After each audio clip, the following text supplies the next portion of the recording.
Capítulo 3. Conhecimento é riqueza. A maior descoberta que se pode fazer é adquirir consciência de que existem em seu íntimo poder e sabedoria infinitos, que lhe dão condições para superar todos os problemas, vencer todos os obstáculos e conduzir todas as tarefas da vida. Você nasceu para conquistar e está dotado de todas as tarefas da vida. Você nasceu para conquistar e está dotado de todos os atributos, qualidades e requisitos para ser o dono do seu próprio destino e senhor da sua alma.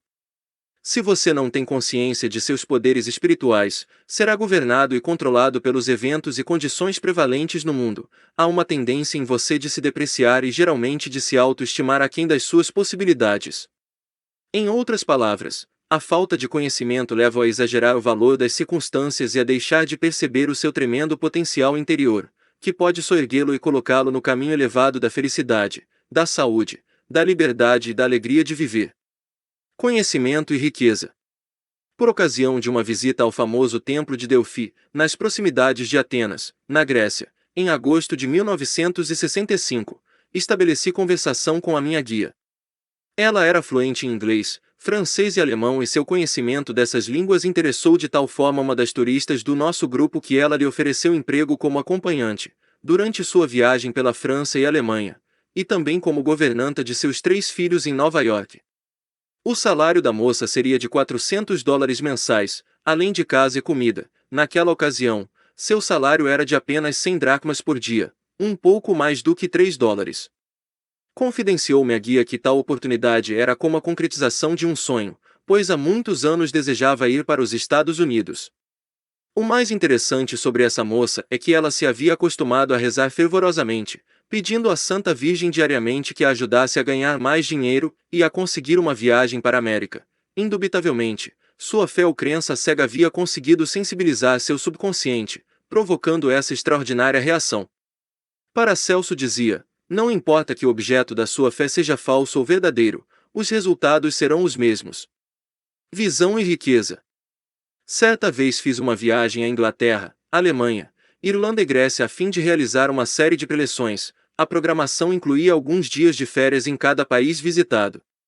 Em Cork, na Irlanda, fui convidado para jantar em casa de um jovem vendedor de vinhos e sua encantadora mulher. Não tinha mais de 24 anos e contou-me que tivera uma visão de que seria o mais destacado vendedor de vinhos de sua firma, o que recentemente viera a se confirmar. Ele fora convidado a comparecer à sede da companhia, em Dublin, e ali, em cerimônia formal, havia sido presenteado com um relógio de ouro e distinguido com considerável aumento salarial, por ter sido, durante 3 anos consecutivos, o primeiro dos vendedores em volume de vendas. Todas as noites, antes de dormir, esse jovem declarava com convicção: sou o vendedor mais destacado e estou sendo magnanimamente recompensado. A seguir, via-se em imaginação sendo cumprimentado pela esposa e caía em sono profundo. Esse jovem vendedor é um ávido leitor do meu livro, O Poder do Subconsciente, que transformou completamente a sua vida. É meu parente, e não tinha qualquer ideia de competição com ninguém. Apenas lhe aconteceu ter sensibilizado a sua mente com a ideia de vir a ser o vendedor mais destacado, e o seu subconsciente, que é sempre responsivo, reagira de um de seus modos peculiares e extraordinários. Os caminhos de Deus fogem à nossa compreensão. Conhecimento e oportunidade. Durante minha visita ao templo de Apolo, na Grécia, chamou-me a atenção uma jovem grega com um livro embaixo do braço, que me pareceu familiar. Olhando-o mais de perto, verifiquei, para minha surpresa, que era o milagre da dinâmica mental.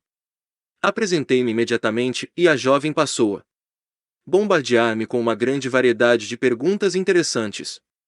Seu principal problema residia no fato de querer ir para os Estados Unidos. Entretanto, na embaixada americana, em Atenas, fora informada de que levaria anos até que pudesse migrar, pois a lista de pretendentes era muito grande. Disse-me ela: já usei todas as técnicas que o senhor recomenda neste livro e todas as minhas orações têm sido atendidas, a não ser especificamente a obtenção de visto de imigrante para os Estados Unidos. Ela vinha regular, sistemática e convictamente afirmando: inteligência infinita, mostre-me o caminho para emigrar para os Estados Unidos. Quando o homem diz que não há solução, Deus o contraria afirmando que eu acredito em sua palavra. Em vista disso, escrevi uma carta para uma advogada.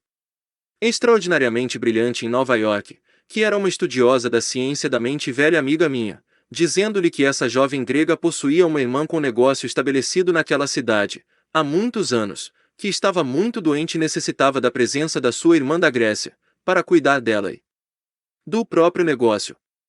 A advogada agiu quase imediatamente e escreveu àquela jovem estudante de O Milagre da Dinâmica Mental, informando-a sobre as providências legais a tomar para assegurar sua entrada nos Estados Unidos. Quando redigi especificamente este capítulo, recebi uma carta da jovem de Atenas, dizendo o seguinte: nosso encontro não foi acidental. Ao vê-lo em seus trajes clericais e ao ouvi-lo falar, sabia que o senhor era um ministro americano, sabia também que o senhor falaria comigo e que, de uma forma ou de outra, teria a resposta que eu aguardava. Fui simplesmente o veículo através do qual a sabedoria infinita do subconsciente da jovem respondeu ao seu desejo constante e persistente. Ela nunca vacilara ou pusera em dúvida que o seu dilema seria resolvido, sabia simplesmente que haveria uma resposta às suas preces e sua persistência, determinação e obstinação pagaram dividendos. A primeira etapa da resposta às suas orações verificou-se quando uma aeromoça a presenteou com um exemplar de O Milagre da Dinâmica Mental, dizendo-lhe: este livro a ajudará a melhorar consideravelmente o seu inglês e, se o utilizar, não demorará em ir para a América. Os caminhos do subconsciente são, por vezes, intrincados, fascinantes, encantadores e maravilhosos.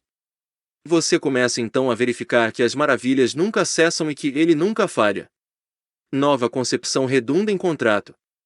Em uma de minhas preleções no Caston Hall, em Londres, na Inglaterra, por ocasião daquela viagem sobre a qual acabei de escrever, falei sobre a surpreendente lei do amor.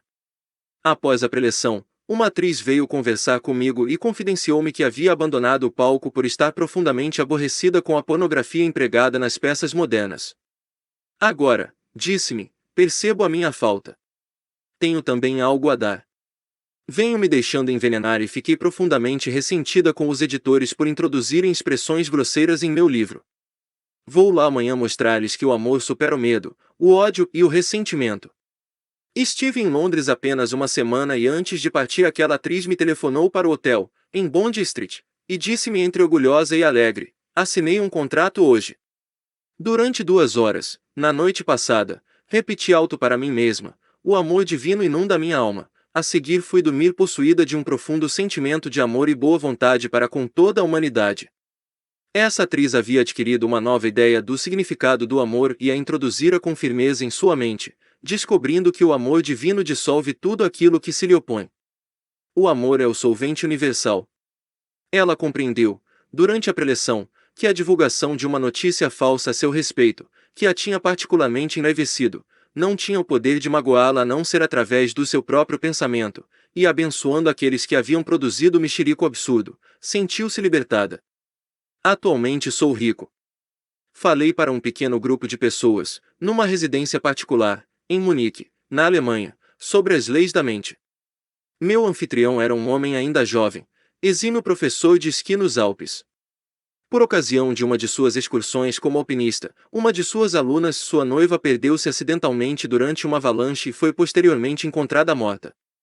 Após ter sido condenado em 2 julgamentos, o professor foi finalmente absolvido de qualquer culpa em um terceiro julgamento, ficando entretanto com um profundo sentimento de culpa e amargurado pelo remorso.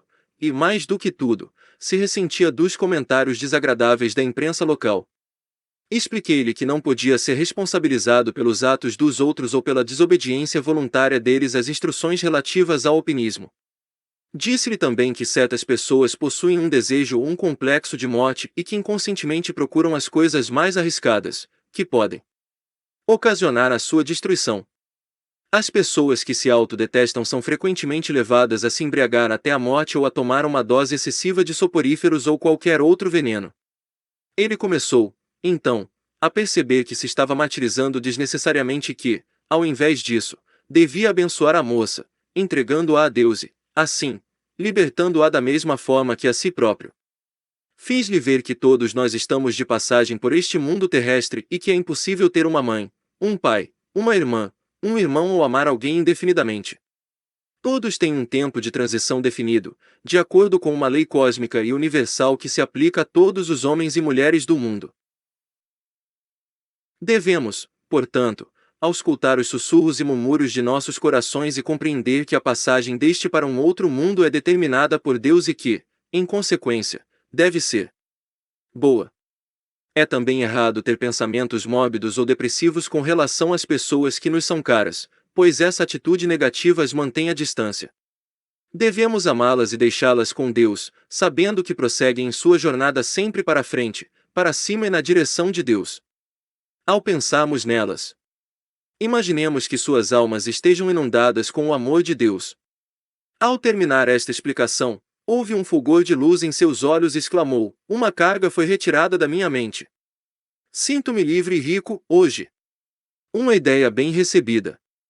Durante a visita que fiz ao templo de Asclepíades, nas proximidades de Corinto, Grécia, ouvi, embevecido as explicações de nossa guia sobre as peregrinações feitas na antiguidade àquele santuário e como as pessoas eram ali curadas de todas as doenças.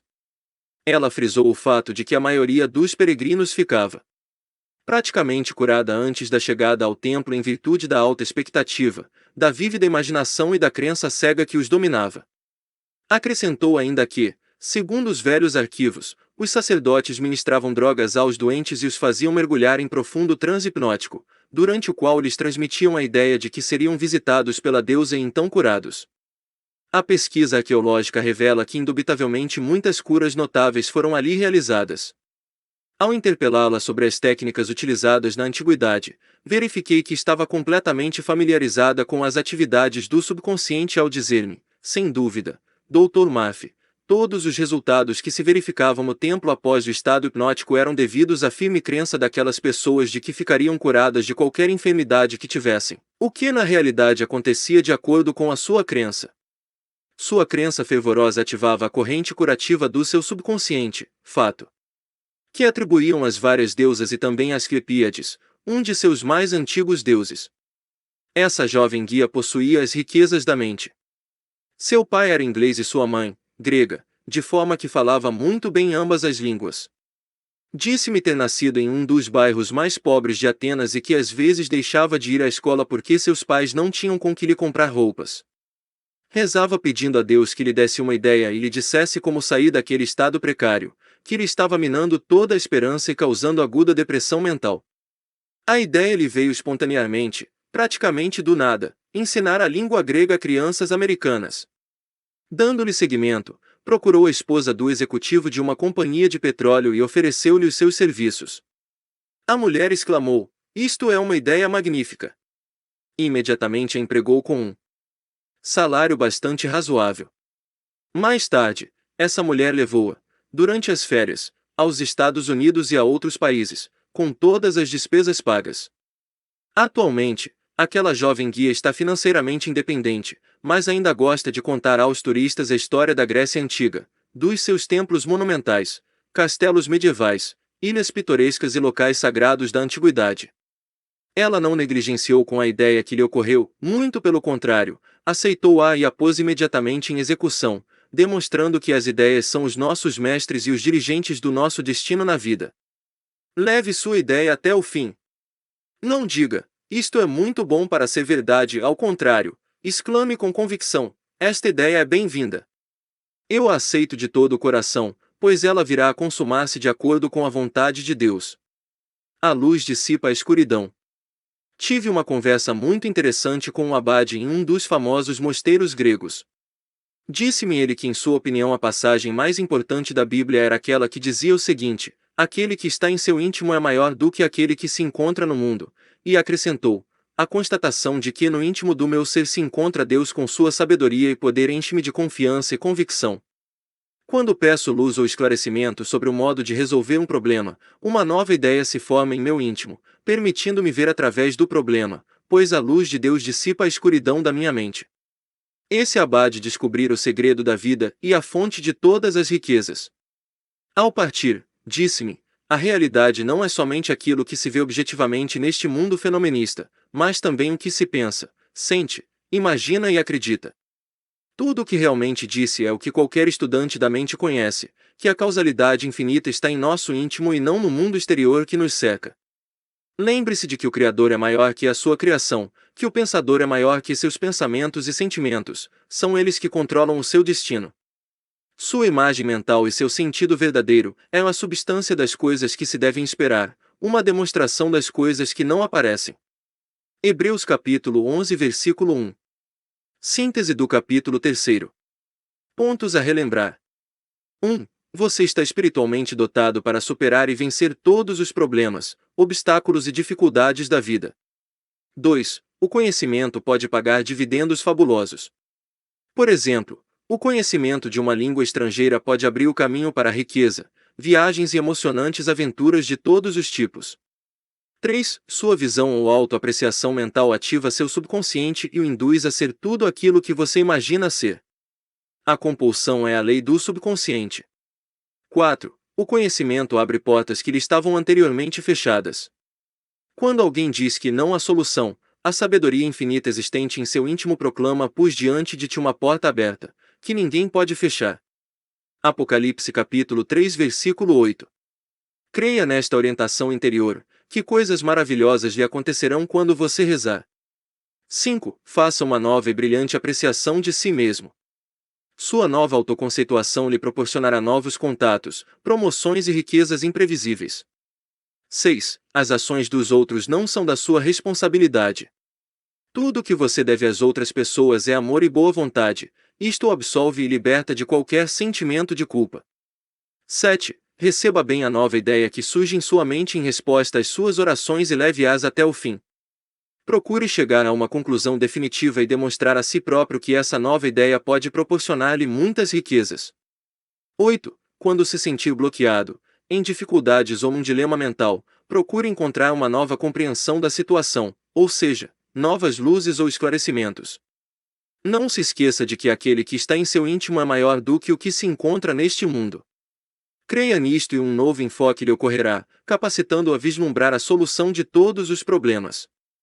Lembre-se de que a luz, compreensão, visão, verdade, ideia nova, dissipa toda a escuridão. Deixe que a luz infinita se projete sobre você, que todas as sombras das dificuldades financeiras se dissiparão.